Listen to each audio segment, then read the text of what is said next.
Hello, bienvenue dans cette nouvelle vidéo. Aujourd'hui, nouveau sujet qu'on va voir qu'on vient de voir avec un membre de la formation Marketplace 2.0. On a vu ça pendant le coaching, c'est par rapport à l'indexation des pages. L'indexation des pages, c'est ultra important. Pourquoi c'est important?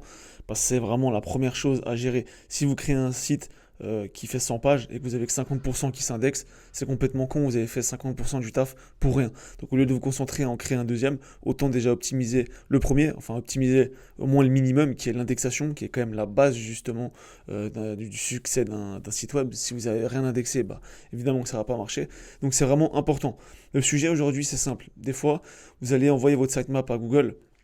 Et là, vous allez avoir tout d'un coup qu'une page valide et une page exclue, mais sur votre site, vous avez 200 pages.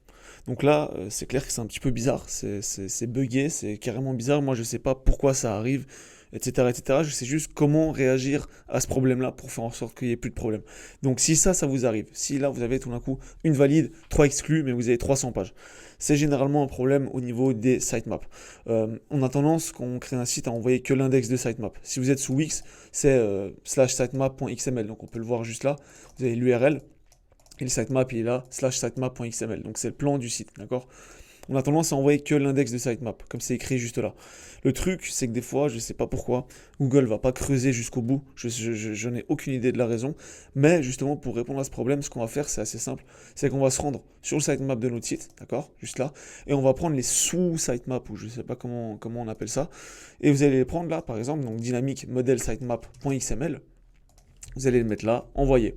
Ensuite, vous allez prendre le deuxième et vous allez l'envoyer. Tac, tac, tac. Et à chaque fois, ils vont s'ajouter là en dessous, comme ça. Et ensuite, Google va repasser dessus. Google va capter, Google va justement mieux les détecter. Et c'est là justement qu'elles vont se mettre dans la couverture. Peut-être que le 80% sera exclu, d'accord? C'est possible.